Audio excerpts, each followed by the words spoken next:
السلام علیکم۔ رات کو سونے سے پہلے اس نے جیسے ہی دوپٹہ سرہانے تلے رکھنا چاہا تو ہاتھ کسی کاغذ سے چھو گیا۔ اس نے ایک دم ہاتھ کھینچ لیا تھا۔ چند لمحے کاغذ کے اس بے جان ٹکڑے کو دیکھتی رہی جو کئی دن سے کہیں پڑا ہوا تھا، جسے وہ بارہا پڑھ چکی تھی۔ اس نے کانپتے ہاتھوں کی لرزتی انگلیوں سے وہ ٹکڑا اٹھا لیا۔ ہر تہہ کھولتے ہوئے اس کے ہاتھوں کی انگلیاں کانپ رہی تھیں۔ پلٹ کے دیکھنا چاہوں تو نفرتوں سے ادھر، دنوں کی راکھ پہ، راتوں کی یخ ہتھیلی پہ، ہوا کے ناچتے گرداب کی تہوں میں کہیں بجھا ہوا کوئی لمحہ، کسی چراغ کے داغ کہ میں بھی زندہ ہوں، کہ میں بھی زندہ ہوں اپنے اجاڑ دل کی طرح، کہ اجاڑ دل۔ مشال نے ایک دم ہاتھ نیچے گرا دیے۔ مزید پڑھنے کی اندر سکت نہیں تھی، مگر اگلے لفظ اس کی آنکھوں کی سطح پر ابھر آئے۔ ذہن میں الفاظ گھومنے لگے۔ کاغذ کا بے جان ٹکڑا آنکھوں کے سامنے کیے بغیر بھی وہ اچھی طرح وہ الفاظ دہرا سکتی تھی جو مزید لکھے ہوئے تھے کہ اجاڑ دل کے جہاں آج بھی تمہارے بغیر، ہر ایک رات بکھر آئی ہے آرزو کی دھنک، ہر ایک صبح دھمکتے کہیں زخم زخم گلاب۔ مشال نے آنکھیں بند کر لیں۔ لفظ کھو گئے مگر ذہن دہراتا رہا۔ اس نے اپنے بے پناہ اذیت میں گرتے بیڈ کی کراؤن سے ٹیک لگا لیے۔ سر بیڈ کی پشت سے ٹکا کر وہ پھر اپنا ذہن لفظ بہ لفظ پڑھنے لگی۔ اجاڑ دل کے جہاں آج بھی تمہارے بغیر، ہر ایک پل میری آنکھوں میں ڈل کے ڈلتا ہے، تپتی رات کی تپش سے بدن پگھلتا ہے۔ آنسو قطرہ قطرہ رخساروں پر گرتے چلے گئے۔ وہ بہت حیران ہوئی، پھر ہنس دی اپنی بے بسی پر۔ 4 راتیں ہو گئی تھیں اسے یوں ہی آنسو بہاتے ہوئے۔ 4 راتوں سے وہ کرب و اذیت کی آگ میں پھنک رہی تھی۔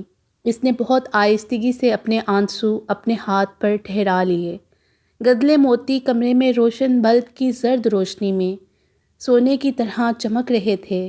اس نے پھر آنکھیں بند کر لیں۔ اجاڑ دل کے جہاں ڈوبتا سورج، جس وقت یہ لکھتا ہے دوریوں کے پیغام، پلٹ کر دیکھنا چاہوں تو نفرتوں سے ادھر، درخشاں ہے کب سے ایک ہی نام، وہ نام جس پہ مسلسل اعتماد ہے مجھے، وہ نام لوح جان پہ ابھر کے بولتا ہے، نظر پڑے تو سمجھنا کہ تم ہو یاد مجھے، کہ تم ہو یاد مجھے۔ نظم ختم ہو چکی تھی مگر لفظ پہ گردش کر رہے تھے دل و دماغ میں، روح و بدن میں۔ اس نے خاموشی سے آنکھیں کھول کر آہستگی سے تمام آنسو اپنی پوروں پر چن لیے۔ اپنے پہلو میں گرا اپنا دائیں ہاتھ اس نے پھر اپنے سامنے کیا۔ ہاتھ پہ موجود بے جان کاغذ کا ٹکڑا چڑمڑ ہو چکا تھا۔ ایک دفعہ پھر اس کا دل بھر آیا۔ بہتی آنکھوں سے اس نے کاغذ میں موجود سلوٹیں درست کیں۔ وہاں درج چند سطریں وہ ایک بار پھر پڑھنے لگی۔ مشال، اس نے کئی بار کا پڑھا، اپنا نام ایک بار پھر دہرایا۔ تم سے معافی مانگنے کے قابل تو نہیں ہوں، مگر اس امید پر تم سے معافی مانگ رہا ہوں کہ تمہارا ظرف مجھ سے بہت بڑا ہے۔ ہر فیصلہ تمہارے اختیار میں ہے۔ چاہو تو معافی دے کر زندگی بخش دو، چاہو تو میرے اعمال کی سزا سنا کر موت بخش دو۔ مجھے ہر سزا قبول ہے، مگر ایک دفعہ پلٹ کر تو دیکھو، زندگی کو ایک دفعہ آزماؤ تو صحیح۔ میں اس قابل تو نہیں، مگر زندگی کی آخری سانس تک تمہارا انتظار کروں گا۔ لکھنے کو تو بہت کچھ ہے مگر ندامت موقع ہی نہیں دے رہی۔ بہت سے اعترافات ہیں جو کرنے ہیں، مگر پلیز مشال، مجھے معاف کرو۔ میں تمہیں اپنے ساتھ رہنے پر مجبور نہیں کروں گا۔ جو تمہارا فیصلہ ہوگا وہی مجھے قبول ہوگا۔ سب باتوں کو بھلا کر تم صرف ایک دفعہ مجھ پر اعتماد کرو تو مجھے بدلا ہوا ضرور پاؤ گی۔ اس نے کاغذ کا ٹکڑا دوبارہ بند کر کے تکیے کے نیچے رکھ دیا، ہاتھ کی پشت سے رخسار پر بہنے والے قطرے صاف کیے اور سر گھٹنوں میں دے کر بیٹھی رہی۔ شانزا، اگر کوئی ہم سے بار بار معافی مانگے، وہ اپنے ہر رویے، ہر حرکت اور ہر انداز سے اپنے کیے پر شرمندہ ہو، تو پھر معاف کرنے والے کو کیا کرنا چاہیے؟ اگلے دن وہ شانزا کے گھر میں اس کے کمرے میں اس کے سامنے بیٹھی یہ سوال کر رہی تھی۔ وہ چند لمحے باغور اس کی سرخ سوجی جلتی آنکھوں میں جھانکتی رہی۔ پہلے یہ بتاؤ کسے معاف کرنا چاہتی ہو؟ شانزا کے اس سوال پر وہ کچھ گڑبڑا سی گئی۔ کسی کو بھی نہیں، یوں ہی پوچھ رہی ہوں، بندہ اگر خدا سے معافی مانگے تو وہ فوراً معاف کر دیتا ہے، تو پھر بندوں میں اتنا ضعف کیوں نہیں؟ وہ کیوں فوراً معاف نہیں کر دیتے؟ شاذر کی بات کر رہی ہو نا؟ وہ شاذر ہی ہے نا؟ اس نے اچانک حملہ کیا تو وہ حیران رہ گئی۔ مجھے علم ہے وہ شاذر ہی ہے، 2 دن پہلے یہاں سے شہر جاتے وقت مجھ سے ملنے آیا تھا، وہ بھی تمہاری جیسی ہی باتیں کر رہا تھا۔ میں نہیں جانتی کہ وہ کیا باتیں ہوئی ہیں جس کی وجہ سے تم دونوں ہرٹ ہوئے ہو۔ شاذر سے میری بہت اچھی جان پہچان ہے، ہم اکثر بہت سی باتیں کر لیتے ہیں، مگر وہ اپنی بہت سی باتیں راز میں رکھتا ہے۔ شانزا بتا رہی تھی، اس کی آنکھوں سے آنسو بہتے چلے گئے۔ بہت محبت کرتی ہو اس سے؟ وہ مشال کا ہاتھ تھامے بہت اپنائیت سے پوچھ رہی تھی۔ وہ شانزا کے اس سوال پر اسے پہلے سے زیادہ حیران ہو کر دیکھنے لگی۔ محبت؟ وہ خود کو کھنگالنے لگی۔ دور تلک خاموشی ہی خاموشی تھی۔ کوئی بات ہوئی ہے تم دونوں میں؟ مجھے نہیں بتاؤ گی؟ وہ بہت خلوص سے پوچھ رہی تھی۔ اس نے بے اختیار نفی میں سر ہلایا، تیزی سے اپنے آنسو صاف کیے کافی دیر تک خاموش رہی۔ شاید خامیاں مجھ میں ہی تھیں۔ میاں بیوی کا تعلق بہت احترام اور اپنائیت کا متقاضی ہوتا ہے۔ یہ خلوص محبت، توجہ، عزت اور مقام مانگتا ہے، اور میں نے یہ 5 چیزیں اسے نہیں دی تھیں۔ پھر میں اسے قصوروار کیوں گردانوں؟ کیوں؟ اس نے اپنے گھٹنوں پر سر رکھ لیا۔ سنو مشال، میں تمہیں کچھ بتانے پر مجبور نہیں کروں گی، مگر ایک بات واضح کر دوں، اللہ تعالیٰ کے 99 صفات ہیں، جن میں ایک صفت غفور کی بھی ہے اور ایک رحیم کی بھی۔ وہ بہت غفور و رحیم ہے۔ ایک محبت اور جان چھڑکنے والی ماں سے 70 گنا زیادہ اپنے بندے سے محبت کرتا ہے۔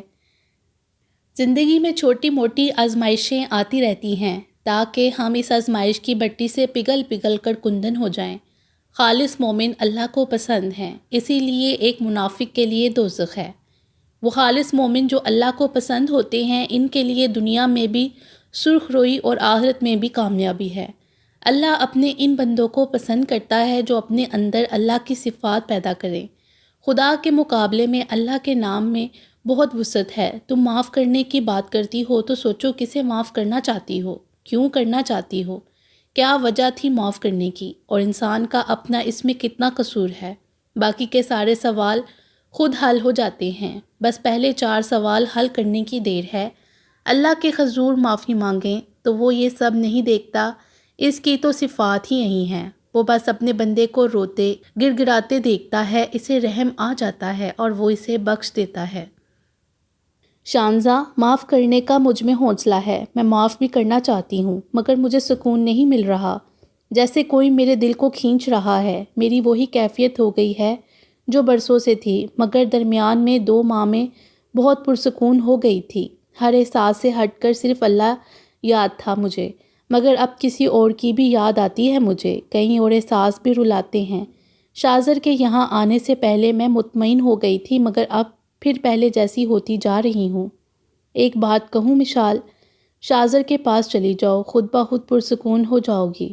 مشال نے عجیب سے انداز سے شانزا کو دیکھا۔ دیکھو مشال، جن کے دلوں میں اللہ کی محبت ہوتی ہے نا، انہیں کسی اور احساس کی ضرورت نہیں رہتی، مگر باحثیت ایک انسان اس کے لیے کچھ بشری تقاضے بھی ہیں جنہیں نبھانا بہت ضروری ہے۔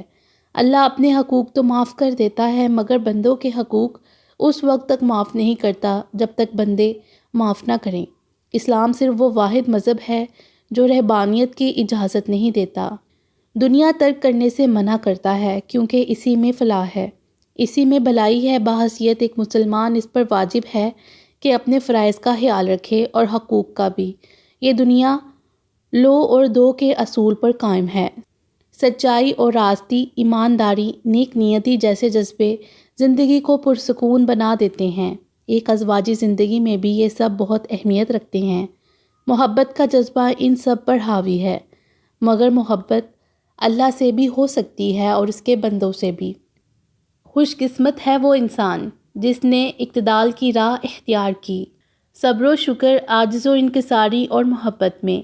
شانزا بتا کر اسے دیکھنے لگی تو اس نے نظریں جھکا لیں۔ شانزا، اگر میں شاذر کے پاس چلی گئی اور پھر بھی بے سکون رہی تو؟ کیا تمہیں اللہ پر بھروسہ نہیں ہے؟ اس کی ذات پر یقین نہیں کیا؟ مشال دو اجنبی انسانوں کے دل میں وہ محبت اور توجہ کے بیج بو دیتا ہے۔ نکاح کے دو بول اجنبیوں کو بھی شناسا بنا دیتے ہیں، زندگی بدل دیتے ہیں۔ بہت طاقت ہے ان لفظوں میں، اور جو بندھن اللہ اور رسول کو گواہ بنا کر باندھا جائے اس میں کھوٹ بھی نہیں ہونی چاہیے۔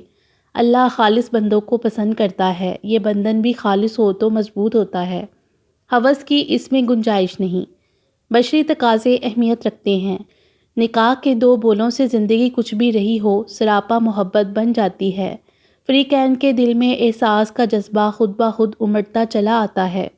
صحیح کہہ رہی ہو تم شانزا، مجھے اللہ کی ذات سے بے یقینی نہیں ہے۔ میری غلطیاں، لرزشیں اور خطائیں اس قدر ہیں کہ میں خود سے بے یقین ہو گئی ہوں۔ میں کسی کو کیا معاف کروں گی؟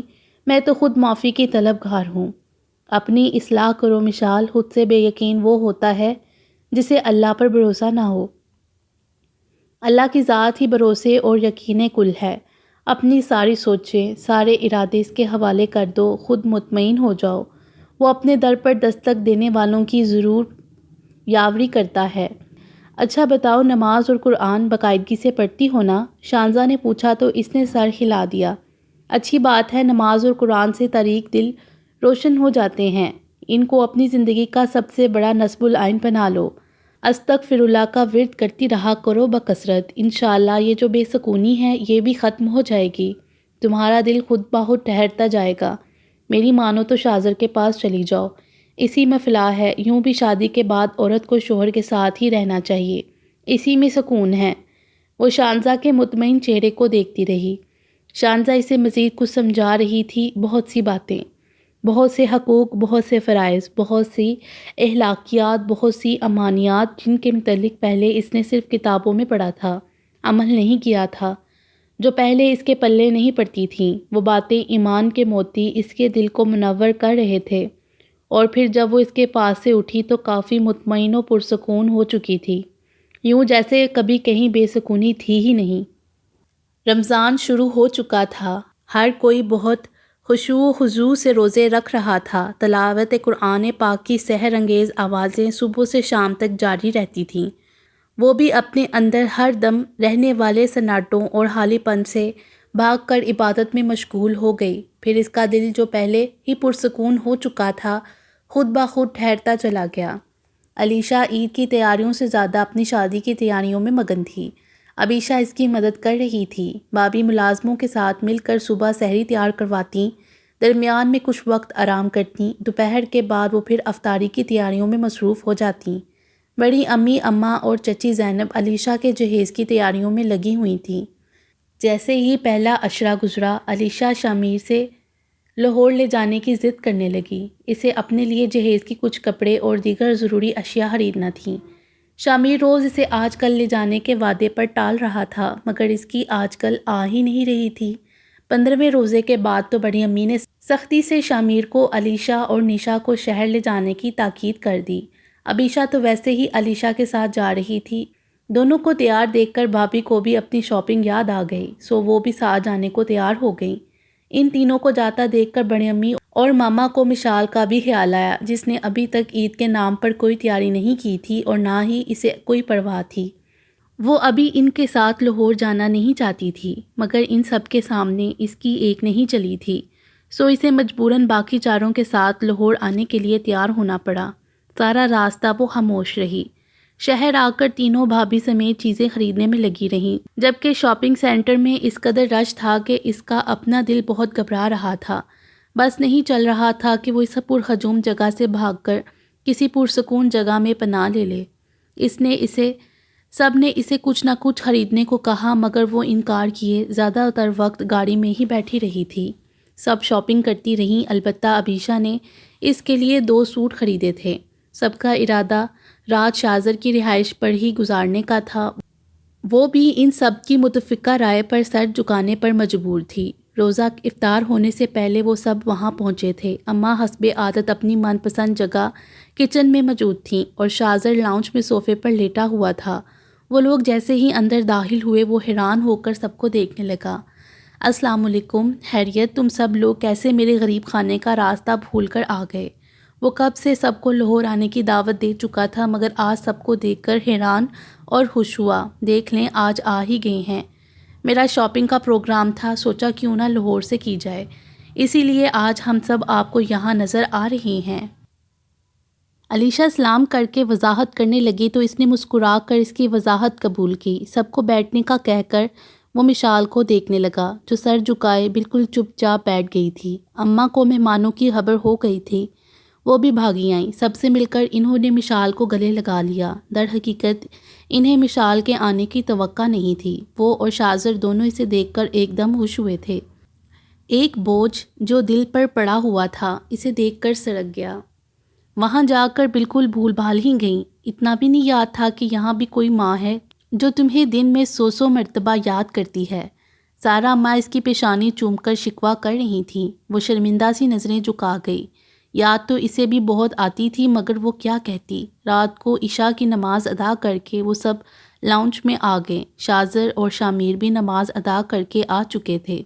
وہ گھوم پھر کر گھر کا جائزہ لے رہی تھی۔ جب لاؤنج میں آ کر بیٹھی تو سب اپنی اپنی چیزیں پھیلائے تبصرہ کر رہی تھیں۔ شاذر، اماں اور شامیر دلچسپی سے سب دیکھ رہے تھے۔ مشال نے کچھ نہیں خریدا۔ وہ سب کچھ دیکھ لینے کے بعد سب سے پوچھ رہا تھا مگر دیکھ صرف مشال کو ہی رہا تھا۔ جی نہیں، ہم نے تو بہت کہا تھا کہ کچھ نہ کچھ خرید لیں، یہ نہ ہو کہ آپ کے شوہر صاحب آپ کو خالی دیکھ کر ہمیں گھر سے ہی نکال دیں، مگر یہ اپنی ضد پر قائم رہیں۔ کہنے لگی میں اپنے ان کے ساتھ ہی شاپنگ کروں گی۔ آپ خود ہی بتائیں جب یہ صورتحال تھی تو ہم بھلا کیا کہہ سکتے تھے۔ شامیر معصوم بن کر اپنے پاس سے بتا رہا تھا۔ وہ اس کے اس سفید جھوٹ پر اسے گور بھی نہ سکی۔ باقی سب شاذر سمیت بے اختیار ہنسنے لگے تھے۔ نہیں شاہ بھائی، یہ صرف مذاق کر رہے ہیں، آپی نے ایسا کچھ نہیں کہا تھا، بلکہ میں نے آپی کے لیے 2 سوٹ خریدے ہیں، بتائیے کیسے ہیں۔ عبیشہ سوٹ نکال کر شاذر کو دکھانے لگی۔ شاذر سوٹ دیکھتے دیکھتے اسے بھی دیکھ رہا تھا۔ وہ پہلو بدل کر اٹھ کھڑی ہوئی۔ سب نے سوالیہ نظروں سے دیکھا۔ مجھے نیند آ رہی ہے، میں سونے جا رہی ہوں۔ ابھی بیٹھو مشال، ہان سما چائے لاتا ہی ہوگا، پی کر سونا۔ اماں نے روکا۔ نہیں اماں، اگر چائے پی لی تو پھر نیند نہیں آئے گی۔ شاذر، تم نے نوٹ کیا مشال کتنا بدل گئی ہے؟ کمرے کی طرف جاتے ہوئے اس کے کانوں میں اماں کی آواز پہنچی۔ اور مشال کو صحت مند بھی ہو گئی ہے۔ گاؤں کی فضا نے اچھا خاصا اثر کیا ہے، پہلے بہت سمارٹ تھی، اب کچھ موٹی ہوتی جا رہی ہے۔ علیشہ نے بھی کہا تو وہ سنسی ہو گئی۔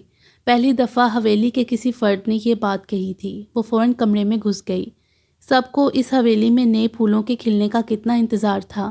بھابھی اور اظہر بھائی کی شادی کو 7 سال ہونے کو تھے، مگر ابھی تک ان کی گود خالی تھی۔ بڑی امی اکثر دعائیں مانگتی رہتی تھیں۔ انہوں نے ان کا بہت علاج کروایا تھا، ڈاکٹرز کے مطابق سب کچھ ٹھیک تھا، دیر صرف اللہ کی طرف سے تھی۔ اگر اس کی سوچوں کے برعکس کسی کو پتہ چل جاتا تو وہ سب خوشی میں نہ جانے کیا کر ڈالتے۔ وہ خود بھی کسی کو کچھ بتا نہیں رہی تھی۔ سوچتے سوچتے پتہ ہی نہیں چلا کہ وہ کب سوئی ہوئی تھی۔ صبح آنکھ شاذر کے پکارنے پر کھل گئی۔ سحری میں 15 منٹ رہ گئے ہیں، روزہ نہیں رکھنا کیا؟ وہ مندی مندی آنکھوں سے اسے دیکھ رہی تھی۔ سحری کا سن کر فوراً اٹھ بیٹھی۔ شاذر اسے اٹھا کر کمرے سے نکل گیا تھا۔ وہ جلدی سے واش روم میں گھس گئی۔ منہ ہاتھ دھو کر باہر آئی تو سب سحری کھا پی کر فارغ ہو چکے تھے۔ صرف شاذر کے سوا اور کوئی بھی ڈائننگ ٹیبل پر موجود نہیں تھا۔ اس کے بیٹھتے ہی سارا اماں کھانا لے آئیں۔ وہ خاموشی سے کھانے لگی۔ مشال تم ٹھیک ہو؟ وہ کھانا کھا رہی تھی۔ شاذر نے کئی بار کھانا کھاتے کھاتے اس کے چہرے کا جائزہ لیا، پھر رہا نہ گیا تو پوچھ لیا۔ جواباً اس نے صرف سر ہلانے پر اکتفا کیا تھا۔ مشال کے چپ چاپ سے انداز پر وہ مزید سوال جواب نہ کر سکا۔ اذان ہوتے ہی وہ نماز ادا کرنے چلا گیا تھا۔ وہ بھی فجر کی نماز ادا کر کے تلاوت کے بعد بس یوں ہی لیٹ گئی۔ کچھ دیر بعد اس کی آنکھ بھی لگ گئی۔ سب نے 10-11 بجے کے قریب حویلی جانے کے لیے نکلنا تھا، اسی لیے اس نے خود کو سونے سے باز نہیں رکھا تھا۔ کافی ٹائم بعد سو کر اٹھی تو سارے گھر پر خاموشی کا راج تھا۔ وہ اپنے بال سمیٹتی باہر نکل آئی۔ اماں صوفے پر سوئی ہوئی تھیں۔ اس نے انہیں ڈسٹرب کرنا مناسب نہ سمجھا۔ خود ہی علیشہ بھابھی عبیشہ کی تلاش میں دوسرے کمرے میں آ گئی۔ کمرہ بالکل خالی تھا، ان کا سامان بھی نہیں تھا۔ وہ باہر صحن کی طرف تیزی سے نکل آئی۔ گراج میں کل کھڑی کی جانے والی جیپ اب وہاں نہیں تھی۔ وہ سمجھ گئی وہ لوگ اسے چھوڑ کر چلے گئے ہیں۔ اسے بے پناہ غصہ آنے لگا۔ وہ بالکل خالی ہاتھ آئی تھی، سب استعمال کی چیزیں حویلی میں رہ گئی تھیں، مزید یہ کہ کسی نے اسے اٹھا کر ساتھ لے جانے کی زحمت بھی نہیں کی تھی۔ وہ دل ہی دل میں سب کو برا بھلا کہتی لاؤنج میں آ کر حویلی کے فون نمبرز ملانے لگی۔ دوسری طرف اماں تھیں، ان سے بات کرنے سے اسے پتہ چلا کہ وہ لوگ ابھی تک حویلی نہیں پہنچے۔ وہ پھر کبھی حساب کتاب پورا کرنے کا سوچ کر کھولنے لگی۔ اسے یہاں رہنے پر اعتراض نہیں تھا، مگر اپنے یوں رک جانے پر اچھا محسوس نہیں کر رہی تھی۔ شاہزر نے نہ جانے کیا کچھ سوچ لیا ہوگا، اسے ایک نئی فکر ستانے لگی۔ وہ تیزی سے چاول چن کر نل کے نیچے رکھ کر دھونے لگی۔ سنک سے کچھ دور بنے چولہوں پر سارا اماں چاولوں کے لیے پیاز گھی میں سرخ کر رہی تھیں۔ جیسے ہی انہوں نے پانی لگا کر تڑکا لگایا، ساری پیاز کی مہک مشال کے ناک میں چڑھ گئی۔ اس کا جی بری طرح متلایا۔ منہ پر ہاتھ رکھ کر تیزی سے وہ کچن سے کمرے تک بھاگی۔ اپنے کام میں مصروف سارا اماں نے چونک کر اسے دیکھا، جبکہ ڈائننگ کرسی پر بیٹھا شاہزر اس کے پیچھے ہی چلا آیا۔ اسے کافی بری طرح کہہ آئی تھی۔ تولیے سے منہ صاف کرتی باتھ روم سے باہر کمرے میں آئی تو بہت نڈال لگ رہی تھی۔ کیا ہوا مشال؟ شاہزر نے اسے سہارا دے کر بستر پر بٹھایا۔ وہ ادھر ادھر دیکھتی نظریں چرانے لگی۔ کیا ہوا ہے تمہیں؟ ٹھیک تو ہونا؟ سارا اماں بھی چولہا بند کر کے وہیں آ گئیں۔ اس کے زرد سے چہرے کو دیکھ کر پریشان ہونے لگیں۔ کچھ نہیں ہوا، باہر سے سموسے کھا لیے تھے، تب سے ہی دل عجیب سا متلا رہا تھا، شاید فوڈ پوائزننگ ہو گئی ہے۔ وہ دونوں کو بتا کر مطمئن کرنے لگی۔ یہ سچ بھی تھا، وہ آج شاہزر کے ساتھ شاپنگ کے لیے گئی تھی۔ اس کا اپنا تو دل نہیں چاہ رہا تھا، شاہزر اور اماں کے بار بار اصرار پر وہ چلی گئی تھی۔ شاہزر نے اسے اچھی خاصی شاپنگ کروائی تھی، عید کے لیے مہنگے سے مہنگے اور اچھے سے اچھے کپڑے لے کر دیے تھے۔ علیشا کی شادی کے لیے بھی اس نے ابھی سے شاپنگ کروا دی تھی۔ شاہزر کا ارادہ بھی باہر سے افطاری کر کے آنے کا تھا، اسی لیے اس نے جاتے وقت اماں کو دونوں کے لیے کچھ خاص اہتمام کرنے سے منع کر دیا تھا۔ لیکن مشال اپنی کنڈیشن کے پیش نظر باہر سے کھانا کھانے پر آمادہ نہیں ہوئی تھی۔ مجبوراً نزدیکی دکان سے سموسے لے کر روزہ افطار کرنا پڑا تھا۔ گھر لوٹے تو اماں نے بھی کچھ نہیں پکایا تھا، دونوں کو سخت بھوک لگی ہوئی تھی۔ اماں اور خانسامہ نے پہلے سے ہی تیار کھانا ہی کھا لیا تھا، فریج میں بھی پہلے سے زیادہ مزید کوئی چیز موجود نہیں تھی، اسی لیے وہ جلدی جلدی چاول چننے لگی تھی اور اماں چاولوں کے لیے مسالہ تیار کرنے لگی تھیں۔ اور اب یہ مسئلہ ہو گیا تھا، وہ حویلی میں بہت احتیاط کرتی تھی۔ کھانا پکائے جانے والے اوقات میں وہ مدرسے میں ہوتی تھی یا پھر اپنے کمرے سے باہر ہی نہیں نکلتی تھی۔ یہی وجہ تھی کہ وہاں ایسی ویسی صورتحال پیش نہیں آئی تھی، مگر یہاں آنے کے 7ویں دن ہی وہ پھنس گئی تھی۔ اچھا تم آرام کرو، بستر سے اترنے کی ضرورت نہیں، میں چاول پکا لوں گی۔ اسے دوبارہ اٹھتے دیکھ کر اماں نے ٹوک دیا۔ وہ دل محسوس کر دوبارہ بیٹھ گئی۔ اماں باہر چلی گئی تھیں۔ وہ بستر پر بیٹھی کبھی ہونٹ کاٹنے لگتی، کبھی انگلیاں مروڑنے لگی۔ مجھے تم ٹھیک نہیں لگتی، کل میرے ساتھ ڈاکٹر کے پاس چلنا، شاہزر اس کے پاس بیٹھ کر نرمی سے کہہ رہا تھا۔ وہ پہلو بدل کر رہ گئی۔ اب وہ اسے کیسے بتاتی وہ بالکل ٹھیک تھی، وجہ کوئی اور تھی۔ میں بالکل ٹھیک ہوں، بتایا نہ کہ سموسے کھا لیے تھے، میں نے تو تمہیں منع بھی کیا تھا یہاں سے سموسے مت لو۔ عجیب گندے مندے سے حلیے میں تو وہ لوگ سموسے بنا رہے تھے۔ وہ سارا الزام سموسوں کو دینے لگی۔ شاہزر چپ ہو گیا۔ بعد میں بھی وہ بستر پر بیٹھی رہی۔ اماں نے کھانے کی اطلاع دی تو کھانا کھا کر نماز ادا کرنے کے لیے وضو کرنے لگی۔ شاہزر بھی عشاء کی نماز ادا کرنے جا چکا تھا۔ شاہزر کے آنے سے پہلے ہی وہ نماز تراویح ادا کر کے سونے کے لیے لیٹ گئی۔ شاہزر کے آفس چلے جانے کے بعد وہ بیٹھی اخبار پڑھ رہی تھی۔ اماں صفائی کرنے والوں کو ہدایت دیتی اس کے پاس کمرے میں چلی آئیں۔ کل اچانک تمہاری طبیعت خراب ہو گئی تھی، کیوں؟ وہ سوچ بھی نہیں سکتی تھی کہ اماں اس وقت یہ ذکر چھیڑیں گی۔ اخبار ہاتھ سے چھوٹ کر گود میں گر گیا۔ حیرت سے اماں کو دیکھنے لگی۔ وہ جن نگاہوں سے اس کے آر پار دیکھ رہی تھیں، اس نے جلدی سے نظریں ہی جھکا لیں۔ اس کے ہر انداز سے اضطراب جھلک رہا تھا۔ مشال، مجھ سے مت چھپاؤ، میں جو سوچ رہی ہوں سچ ہے۔ کیا سوچ رہی ہیں آپ؟ وہ جانتی تھی اماں سے کچھ بھی چھپانا مشکل ہے۔ وہی جو تم چھپا رہی ہو۔ میں کچھ نہیں چھپا رہی، پتہ نہیں آپ کیا کہہ رہی ہیں۔ اس کے چہرے پر ہوائیاں اڑنے لگیں۔ وہ نظریں جھکا کر رہ گئی۔ بتاؤ مشال، میں تمہاری ماں جیسی ہوں، مجھے کچھ نہیں بتاؤ گی؟ وہ اس قدر محبت، پیار اور مان بڑے انداز میں پوچھ رہی تھیں۔ ان کے اسی لہجے کی تو وہ دیوانی تھی۔ بے اختیار ان کی گود میں منہ چھپا لیا، پھر آہستہ آہستہ سب کچھ بتا دیا۔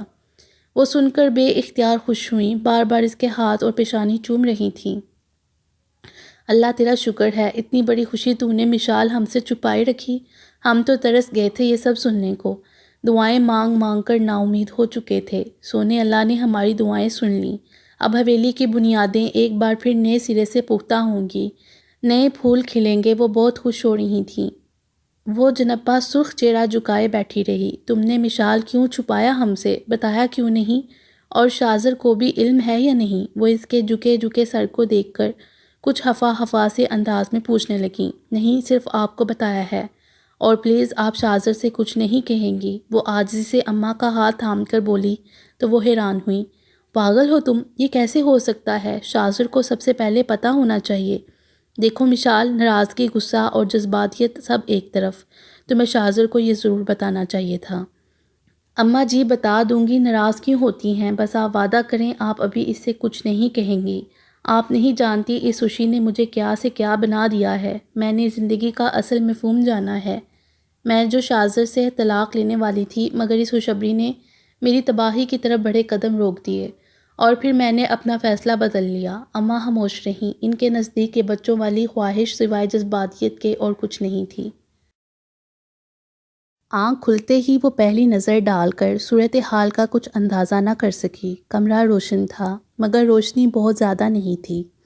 اس کی سانسیں اتھل پتھل ہو رہی تھیں، سینے پر بوجھ دڑا ہوا محسوس ہوا۔ اس نے اٹھنا چاہا، مگر کسی کے حصار نے اسے اٹھنے ہی نہیں دیا تھا۔ اس نے کچھ چونک کر اپنی مندی مندی آنکھیں کھول کر اپنے پہلو میں لیٹے شاذر کو دیکھا۔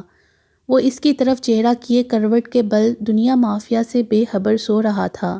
نیند میں ہی شاید اس نے اپنا بازو مشال کے سینے پر رکھ دیا تھا۔ بہت آہستگی سے اس نے اس کا بازو ہٹایا تھا۔ بستر پر اٹھ کر بیٹھی تو اپنے خشک حلق نے پیاس کا شدت سے احساس دلایا۔ اس نے اپنی دائنی طرف ٹیبل پر نظر ڈالی، وہاں موجود جگہ خالی تھی۔ اسے کوفت ہوئی، رات کو سونے سے پہلے وہ ہمیشہ جگ میں پانی ڈال کر ٹیبل پر رکھتی تھی۔ اکثر اسے رات کو پیاس لگتی تھی۔ آج رات باہر بارش ہو رہی تھی، بجلی بھی چلی گئی تھی۔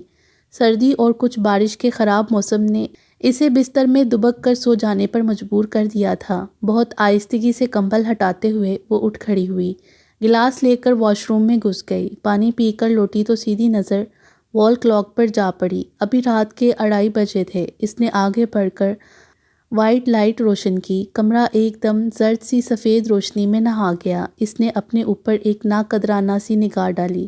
رات کے اس پہر دوپٹے کے بغیر اپنا وجود عجیب سا لگا۔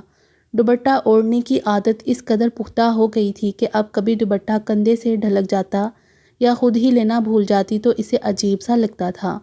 وہ بغیر لائٹ آف کیے دوبارہ بستر پر آ گئی۔ نیند اب اسے آنا محال تھی۔ ارد گرد نظریں دوڑاتی بلا ارادہ شاذر پر جا ٹھہریں۔ وہ کچھ دیر قبل والی کنڈیشن میں سویا ہوا تھا۔ وہ باغور اسے دیکھے گئی۔ وہ جب سے یہاں آئی تھی شاذر نے واقعی خود کو بدلا ہوا ظاہر کیا تھا۔ اس قدر خیال رکھنے والا انداز تھا۔ اسے اپنی گزشتہ غلطیوں، حماقتوں پر افسوس ہونے لگا۔ اسلام نے میاں بیوی کے تعلقات میں کس قدر اپنائیت رکھی ہے، اسے یقین آ گیا۔ وہ ایک عرصے تک غلطیاں کرتی رہی تھی۔ اگر شروع ہی سے اپنی اصلاح کر لیتی تو آج زندگی کس قدر خوبصورت ہوتی۔ جو اب دونوں کے درمیان ایک جھجک، پشیمانی، تعصب تھا، وہ تو نہ ہوتا۔ یہ شخص اسے کبھی بھی ناپسند نہیں رہا تھا، اسے اس بات کا اقرار تھا، مگر نفرت و ضد کے جو اذیت ناک لمحے آ گئے تھے وہ انہیں اپنی زندگی سے نکال تو نہیں سکتی تھی۔ وہ یکدم نہیں بدلی تھی، لمحہ بہ لمحہ بدلی تھی۔ ہر آنے والے واقعے نے اس کی سوچ پر اثر ڈالا تھا۔ وہ اب منفی سوچنے کی بجائے مثبت سوچنے لگی۔ اس نے جان لیا تھا کہ شاذر اس سے اب بھی محبت کرتا ہے اور بے پناہ کرتا ہے۔ یہ بات اسے شاذر یا سارہ اماں نے نہیں بتائی تھی، اس نے خود محسوس کی تھی۔ اس دن جب چاول دھوتے اسے قے ہونے لگی تھی تو وہ اس قدر پریشان ہوا تھا۔ اگلے دن بھی وہ آفس جانے کے بعد 2-3 مرتبہ فون کر کے اس کی طبیعت دریافت کرتا رہا تھا۔ پھر رات کو اپنے ساتھ ڈاکٹر کے ہاں چلنے کو کہا تھا، مگر اس نے انکار کر دیا تھا۔ پھر بعد میں بھی لمحہ بہ لمحہ اس کی فکر مندی اسے مسکرانے اور کچھ سوچنے پر مجبور کر دیتی تھی۔ ان سب باتوں کے برعکس اس نے ابھی تک شاذر کے لیے اپنے دل میں وہ خاص فیلنگ محسوس نہیں کی تھی جسے محبت کہتے ہیں، مگر وہ محسوس کرنا چاہتی تھی۔ البتہ وہ اکثر اپنی غلطیوں کے بارے میں ضرور سوچنے لگی تھی۔ جہاں اس کا خیال تھا کہ شاذر غلط ہے، وہیں اسے اپنا قصور زیادہ لگتا تھا۔ وہ ایک مرد تھا اور وہ ایک عورت، دونوں کی حیثیت مسلم تھی، مگر ان کے باوجود وہ اسے ہمیشہ ضد کرتی رہی تھی، جبر اور ظلم کرنے پر اکساتی رہی تھی۔ اسلام میں شوہر کو اس قدر عزت دی گئی ہے کہ اگر خدا کے بعد کسی کو سجدہ کرنے کا حکم ہوتا تو وہ ایک بیوی کا اپنے شوہر کے لیے ہوتا۔ یہ بات اچھی طرح جاننے کے باوجود اس نے ہمیشہ شاذر کو حقارت بھری نظروں سے دیکھا تھا، ہمیشہ کمینے، جاہل، اجڑ، جنگلی، وحشی درندے کے القاب سے نوازتی رہی تھی۔ اپنی بیوی کے منہ سے یہ سب القابات سننے کے باوجود وہ خاموش رہتا، یہ ناممکن تھا۔ اسے اس حد تک چلے جانے پر اس نے خود مجبور کیا تھا۔ جس قدر اس کا جرم تھا، اس سے 10 گنا اس کا اپنا نکلتا تھا، پھر معافی کا سوال ہی پیدا نہیں ہوتا تھا۔ اس نے ایک گہری سانس لی اور شاہ کو دیکھا۔ وہ ہنوز اسی طرح سویا ہوا تھا۔ مشال کے ہونٹوں پر ایک دھیمی مسکراہٹ آ بکھری۔ سنو، میں نے تمہیں معاف کیا، تم بھی مجھے معاف کر دو۔ تم چاہتے تھے نا کہ میں تمہارے پاس پلٹ کر آؤں، تمہیں آزماؤں، تو میں آ گئی ہوں۔ اب کی بار اللہ سے دعا ہے کہ ہمارا یہ ملن موت تک ہو، کبھی کوئی کلیش نہ ہو، بس خوشیاں ہوں۔ میں خوشیوں کے لیے بہت ترسی ہوں، اپنی غلطیوں کی وجہ سے بہت نادم بھی ہوں۔ کیا یہ نہیں ہو سکتا کہ ہم دونوں وہ سب کچھ بھلا کر نئے سرے سے اپنی زندگی کا آغاز کریں؟ ایک خوشیوں بڑی زندگی جس میں شدت بھی ہو، اعتدال پسندی بھی ہو، محبت بھی ہو، عداوت بھی ہو، جنون بھی اور ملائمت بھی ہو، احساس بھی ہو، سب کچھ ہو مگر نفرت نہ ہو۔ بس محبت دنک رنگ اوڑھ کر ہم پر بکھرے اور کبھی نہ سمٹے۔ اپنی اس خود کلامی پر وہ خود ہی ہنستی۔ شاذر ابھی بھی پرسکون سو رہا تھا۔ اس نے آج تک خود سے اسے کبھی بھی دنشتہ نہیں چھوا تھا۔ اس وقت اس دیوتا جیسے حسن رکھنے والے اپنے شوہر کو چھو کر محسوس کرنے کی خواہش دل میں ایک دم ابھری۔ ہاتھ شاذر کی جانب بڑھائے ہوئے وہ ایک پل کو جھجکی تھی، پھر سر جھٹک کر اس نے اس کی پیشانی پر بکھرے کالے بال انگلیوں کی مدد سے پیچھے ہٹائے۔ اٹل ارادوں کا پتہ دیتی کھڑی ناک کی چوٹی کو چھوتے ہوئے اس کو کتنا اچھا لگ رہا تھا۔ وہ اس وقت اگر ہوش میں ہوتا تو وہ یہ جسارت کبھی نہ کر پاتی۔ اپنی اس سوچ پر ہی وہ مسکرا دی۔ یا اللہ، میں بہت غلطیوں اور ناکامیوں کے بعد منزل پر پہنچی ہوں، اب مجھے کبھی بھی اس منزل سے مت بھٹکانا۔ اس شخص کو معاف کر دینا، اس نے جو بھی کیا تو جانتا ہے، اس میں میرا زیادہ قصور تھا، تو پھر سزا اس اکیلے مرد کو کیوں ملے؟ تو بہت انصاف والا ہے، اندھے طریق دلوں اور بھٹکے ہوئے نفسوں کو سیدھی راہ دکھاتا ہے۔ ہمیں ہمیشہ سیدھے راستے پر رکھنا، کبھی بھٹکنے مت دینا۔ اس کی آنکھوں پر اپنی ہتھیلی پھیلائے اس نے خلوص دل سے دعا کی۔ یکدم شاذر کا چہرہ دیکھتے اس کے دل میں ایک انوکھی خواہش ابھری تھی۔ وہ اپنی سوچ پر خود ہی جنپ گئی۔ بھلا شاذر کی سبیک کشیدہ پیشانی کا بوسہ لینا، وہ یہ جسارت کیسے کر سکتی تھی؟ عجیب سے انداز میں ہونٹوں کو سکیڑتے اپنی ہی سوچ پر نفی میں سر ہلانے لگی۔ مردوں کے لیے یہ بات کتنی آسان ہوتی ہے، اور عورتیں؟ یا اللہ، مجھے اس شخص سے محبت ہو جائے تو میرے دل میں اس کی محبت ڈال دے۔ اس پر نظریں جمائے اس نے اللہ سے دعا مانگی، پھر اچانک ہی بلا اختیار اس نے جھک کر شاذر کی گندمی کشادہ سبھی پیشانی پر اپنے ہونٹ رکھ دیے تھے۔ ہاں، مجھے اس شخص سے محبت ہو سکتی ہے، بس کچھ وقت لگے گا۔ اپنے بے پناہ دھڑکتے دل پر ہاتھ رکھتے اس نے بہت آسودگی سے سوچا۔